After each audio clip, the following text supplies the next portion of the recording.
அடுத்தது முக்கியமான ஒரு டாபிக், உபாசன தெய்வம். சரிங்களா?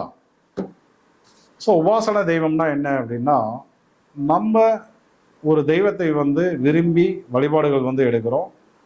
அதிகப்படியாக விரும்பி அதிகப்படியாக வழிபாடுகள் எடுக்கும்போது அது என்னன்னா உபாசன தெய்வமாக மாறும். உபாசன தெய்வம் உங்ககிட்ட என்னன்னா ஒரு நட்போடு இருக்கும். உங்களுக்கு வர நல்லதை முன்னாடியே சொல்லும், கெடுதலையும் முன்னாடியே சொல்லும், கெடுதலை காப்பாற்றி விடும். உங்களுக்கு ஒரு நல்ல ஃப்ரெண்டாக இருக்குன்னு வச்சுக்கோங்களேன். அதான் உபாசன தெய்வம். இப்போ ஒரு தெய்வத்தை நம்ம தேர்ந்தெடுத்துட்டு அதையே எந்நேரமும் நம்ம வேலை, தூக்கம் இந்த 2 நேரங்களை போக மீதி நேரங்கள்லாம் அந்த தெய்வத்தை பற்றியே சிந்திச்சுட்டு இருக்கும்போது அதுக்குண்டான மந்திரங்களை சொல்லும்போது அது என்ன ஆகும்னா உங்ககிட்ட நட்பாக மாறிக்கும். ஆனால் அந்த உபாசன தெய்வம் தேர்ந்தெடுக்கிறதுல ஒரு நிறைய சுட்சமங்கள் இருக்குது. கரெக்டாக தேர்ந்தெடுத்தோம் அப்படின்னா இப்போ நம்ம பேசின மாதிரி நல்ல விஷயங்கள்லாம் கிடைக்கும். தவறாக பிடிச்சிட்டோம் அப்படின்னா சொந்த காசில் சூனியை வச்சுக்கிட்ட மாதிரி அப்புறம் பார்த்திங்கன்னா எல்லாம் ரிவேர்ஸில் நடக்க ஆரம்பிச்சிடும். எல்லாமே கெடுபலாக நடக்க ஆரம்பிச்சிடும். உபாசன தெய்வம் என்பது உங்களுடைய லக்னத்தில் இருந்து 11ஆம் இடத்தை வைத்து தேர்வு செய்வோம். ஆக்சுவலாக 11ஆம் இடம் என்பது ஒரு வீடு, ஒரு பாவம். அதில் உள்ளார பார்த்தீங்கன்னா 3 நட்சத்திரங்கள் இடம்பெறும். ஏதோ கிரகங்கள் அமர்ந்திருக்கலாம். அப்படி இல்லையா அந்த வீட்டு ஓனர்னு ஒருத்தர் இருப்பார்.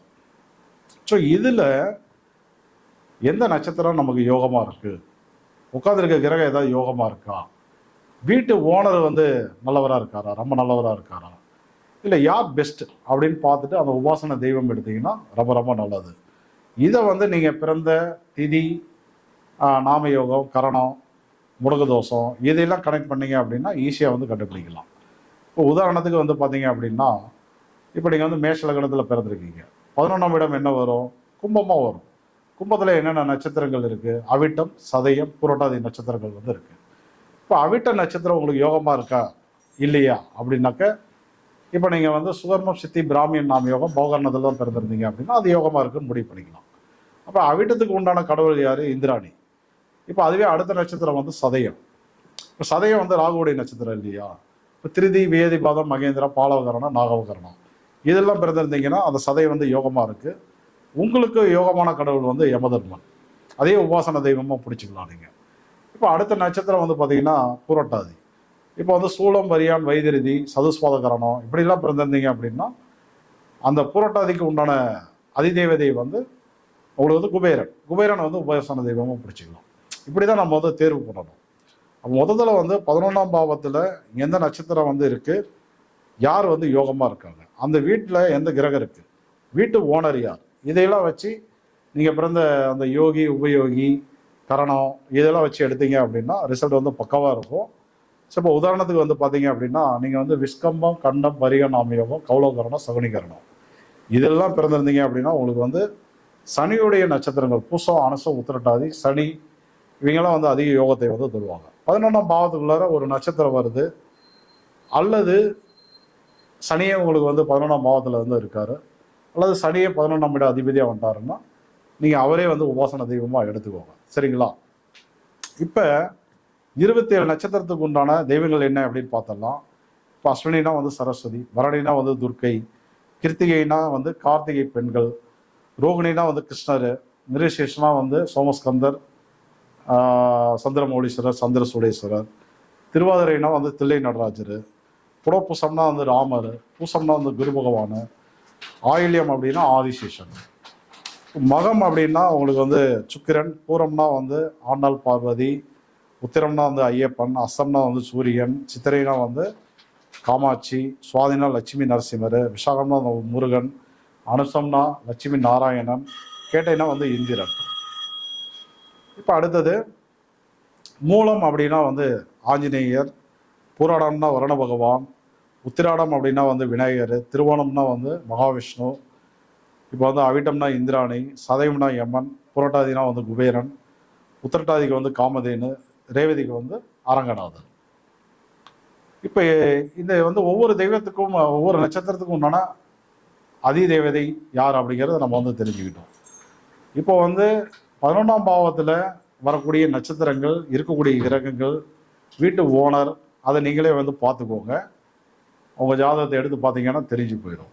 இப்போ நீங்கள் விஸ்கம்ப, கண்டம், பரிகம், கௌலகரணம், சகனிகரணத்தில் பிறந்திருக்கீங்க அப்படின்னா பூசம் அனுசம் உத்திரட்டாதிக்கு உண்டான அந்த அதிதேவதை யாருன்னு பார்த்துட்டு அதை வந்து யாராவது ஒருத்தர் வந்து பிடிச்சிக்குவோம். 11ஆம் பாவத்தில் அந்த நட்சத்திரம் வந்து வரணும். வரலை அப்படின்னா வந்து வேண்டாம். அதே போல் பிரீத்தி விருத்தி சிவம் நாம யோகம் கிப்ஸ்துல கரணம் அப்படின்னாக்க இப்போ இந்த பார்த்தீங்க அப்படின்னா ஆயிலை கேட்டு ரேவதிக்கு அதிதேவதை கொடுத்துருக்கேன். அதில் ஏதோ ஒன்றும் எடுத்துக்கோங்க. இப்போ அடுத்தது ஆயுஷ்மான் துருவம் சித்தம் நாம யோகம் பத்திரை கரணம் இதிலெல்லாம் பிறந்திருக்கீங்க அப்படின்னா அஸ்வினி மகம் மூலத்து ஏதோ ஒரு தெய்வத்தை வந்து பிடிச்சிக்கோங்க.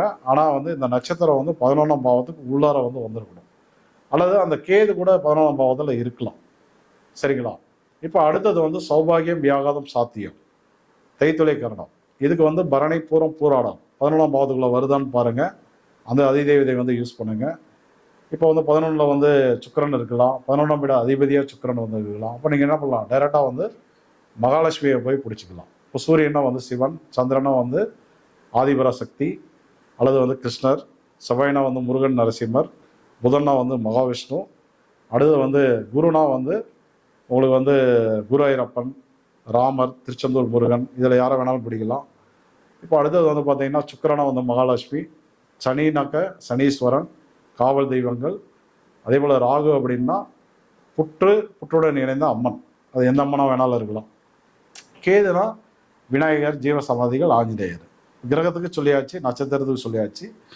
அந்தந்த நாம யோகங்கள் கரணங்களை வந்து இணைச்சி சொல்லிட்டு இருக்கேன். இப்போ அடுத்தது வந்து சோபனம், அர்சனம், சுபம், வணிசீகரணம். இதில் வந்து 11ஆம் பாவத்தில் சூரியன் நின்றாலோ 11ஆம் வீடு அதிபதி சூரியன் வந்தாலோ டைரெக்டாக சிவனை உபாசன தெய்வமாக பிடிச்சிக்கோங்க. அல்லது 11ஆம் பாவத்துக்கு உள்ளார கிருத்திகை உத்திராடம் வந்தது அப்படின்னா இப்போ கிருத்திகைக்கு கார்த்திகை பெண்கள் சொல்லியிருக்கேன். உத்திரத்துக்கு என்ன சொல்லியிருக்கேன்? ஐயப்பன். உத்திராடத்துக்கு வந்து விநாயகர், கணபதி.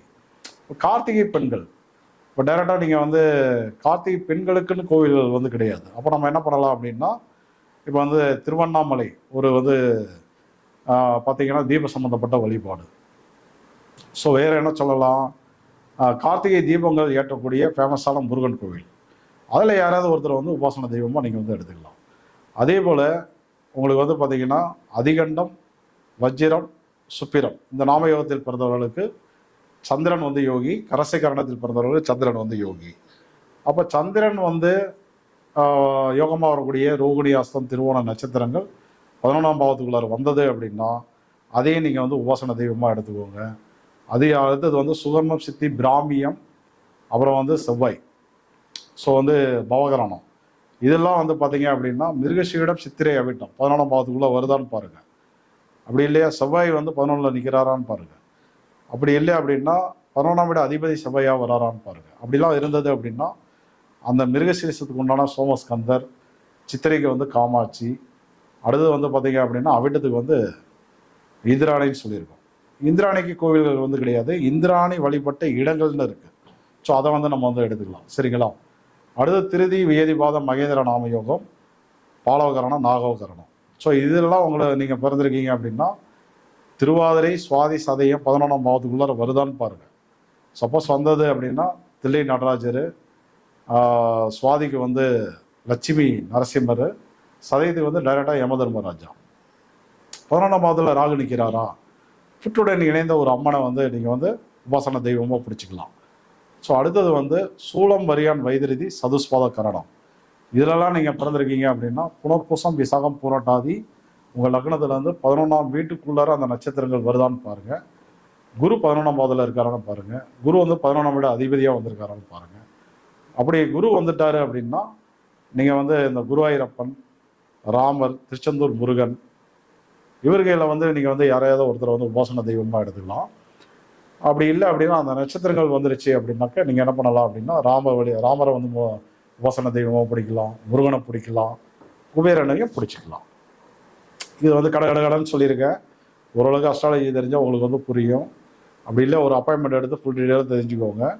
அப்படி இல்லையா வந்து மீண்டும் வாய்ப்புகள் கிடைக்கும் போது உபாசன தெய்வத்துக்குன்னு ஃபுல் டீட்டெயிலாக பொறுமையாக நிதானமாக ஒரு 1/2 மணி நேரம் பார்க்குற மாதிரி ஒரு லைவ் பண்ணுவோம். இந்த லைவ் வந்து இதோட வந்து முடிஞ்சது. இன்னும் நிறைய டாபிக் இருக்குது, ஆனால் டைம் ஆயிடுச்சு எனக்கு. ஸோ வந்து இந்த லைவ் வந்து இதோட வந்து முடிஞ்சது. ரொம்ப யூஸ்ஃபுல்லாக இருக்கும்னு நம்புகிறேன்.